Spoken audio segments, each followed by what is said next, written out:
Voilà, on va avoir une technique de factorisation sur un corps fini, et là, bon, c'est sur le corps FP. Euh, les étudiants connaissent à la grecque, hein, ils connaissent un peu une technique, c'est Berlekamp. Là, ça va être une autre technique qui consiste dans un premier temps à décomposer en polynômes euh, en regroupant les polynômes irréductibles d'un degré donné et ensuite de décomposer pour les polynômes UI qui sont des produits de polynômes irréductibles de degré donné, de décomposer vraiment en irréductible. Donc ça va être en deux temps.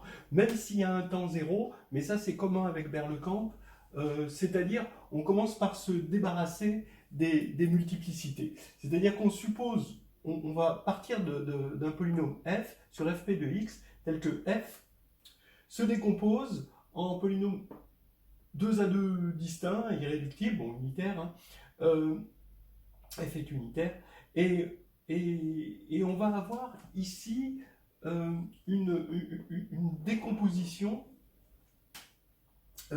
sans multiplicité, là, d'accord. En général, ça normalement vous le savez, hein. Si jamais il y a une multiplicité, c'est pas difficile avec des algorithmes très simples comme l'algorithme d'Euclide de calculer le PGCD de f et de f' et de diviser f par le PGCD de f et f'. Alors normalement quand vous faites ça, ben, vous devez tomber sur un polynôme plus petit, sauf plus petit, et donc, bon, après, vous pouvez continuer l'algorithme sur ce polynôme-là, sauf si f' égale 0. Là, ça coince un peu, il faut bien penser que la dérivée d'un polynôme peut être nulle. Regardez ce qui se passe, vous avez une somme, vous avez un polynôme, qu'est-ce qui se passe? Si la dérivée est nulle, c'est que le polynôme, c'est parce que, à cause du fait que p égale 0, c'est que le polynôme, il est de la forme somme de ai x puissance pi. Bah oui, quand on va dériver, tout ça, les p vont donner des zéros. Mais dans ce cas-là, c'est pas grave, hein, si on a ça, parce qu'à cause du Frobenius, ce polynôme, c'est la somme des ai, xi, le tout puissance p, hein, parce qu'on a le Frobenius qui fait que la somme des puissances, c'est la puissance des sommes, la puissance de la somme, c'est la somme des puissances, voilà. Oui, j'ai dit, ça doit revenir au même. Et AI puissance P, encore à cause de Fermat, c'est égal à AI. D'accord? Donc ici, c'est pas difficile de traiter, de factoriser déjà F si jamais la dérivée était nulle. Hein, d'accord? Donc F, on pourrait encore le factoriser facilement. Donc bref, tout ça pour dire que c'est pas difficile de se débarrasser des multiplicités. Ici, quand on a divisé par le PGCD de f et de f', et ben finalement, toutes les racines multiples, en quelque sorte, elles divisent à la fois f et f', et on s'est débarrassé de ces multiplicités, ce qui fait que ici, à ce niveau-là, on se débarrasse aussi des multiplicités. Voilà, alors prenons la décomposition suivante. On va essayer de faire dans un premier temps, c'est ce que j'annonçais, une première décomposition en produit de U1. Alors avant d'obtenir celle-là, on va décomposer F en produit de U1 jusqu'à UK, qui sont regroupés par degrés, c'est-à-dire que UD, ça va être dans cette décomposition le produit des FI, qui sont irréductibles dans F, mais de degré D. Et déjà, dans un premier temps, on va essayer de déterminer ces UD. Regardez ce qui se passe. Je décompose F ici, hein, donc en analyse synthèse. Je décompose F en F1 jusqu'à Fr. Donc, les FI, par le théorème de Steinitz, hein, je peux me plonger dans un corps algébriquement clos, ou, dans le cadre de la grecque, il vaut peut-être mieux parler de corps de décomposition de F. Donc, dans un corps de décomposition de F, je vais avoir cette décomposition-là. Comme vous le savez peut-être, les corps finis, ils sont parfaits, c'est-à-dire que quand on n'a pas de multiplicité, ici, d'accord, dans le corps du bas, donc FP, et ben dans l'extension, on n'a toujours pas de multiplicité. Donc ici, j'ai un produit de x moins z avec les racines toujours 2 à 2 distinctes. Ce sont toutes les racines de f 2 à 2 distinctes. Si on n'avait pas été sur un corps parfait, ça, c'était pas clair.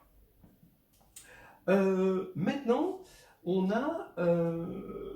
va regrouper maintenant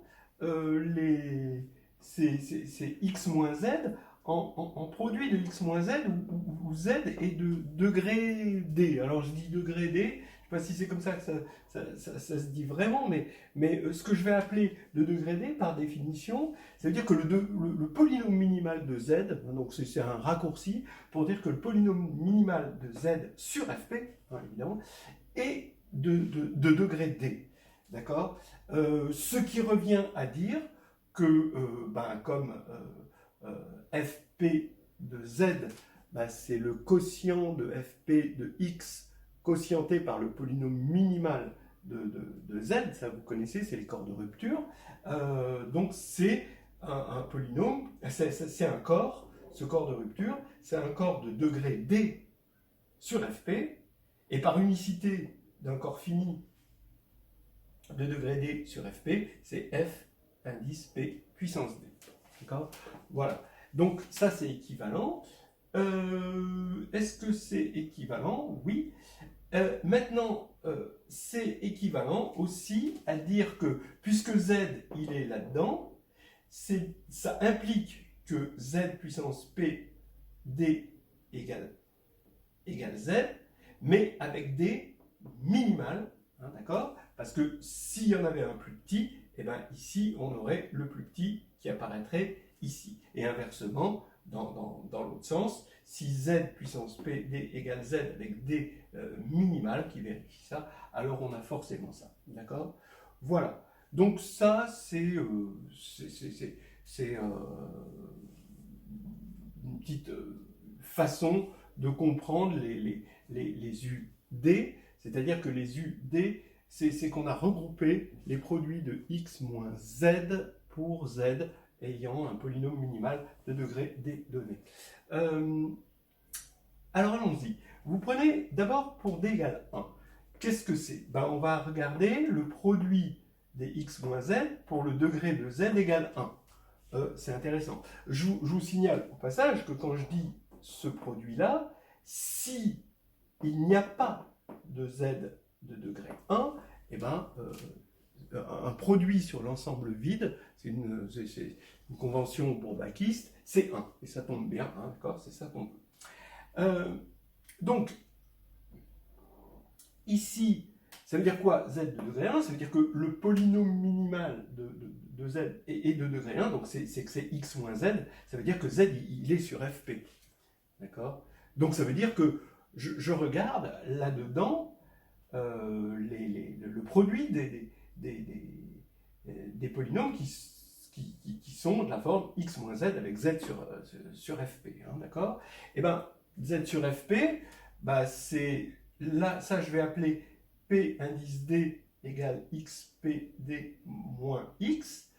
Ça veut dire que c'est les z qui vont avoir pour polynôme annulateur xp moins x, d'accord, d'après ça. C'est minimal, d'accord, d'après ça, et puis d'après Fermat, si vous voulez, puisque z, il est dans fp, dans z sur pz. Donc, maintenant, ce produit-là, il va diviser à la fois f, forcément, il va diviser P1, bon, d'accord, d'après ça, ou d'après Fermat, pour l'instant, tant qu'on est en degré 1, c'est Fermat un peu, et il va être maximal, parce que ça va être le plus grand diviseur des deux à la fois, puisque les autres, ils vont diviser f, les autres qui diviseraient f, les autres x moins z qui diviseraient f, ils ne diviseront pas P1, puisque leur degré va être plus grand, donc ça ne marchera pas. Alors, U1, ça y est, je l'ai, c'est le PGCD de f et de P1. Et en plus, un PGCD, ça se calcule facilement, hein, c'est un algorithme d'Euclide, c'est pas difficile de prendre f et puis de regarder ce PGCD avec P1. Donc maintenant, je vais me débarrasser de ces éléments de degré 1, paf, et je fais f sur U1, qui est un polynôme, encore une fois, il va être unitaire, et je vais regarder le PGCD de f U1, P2.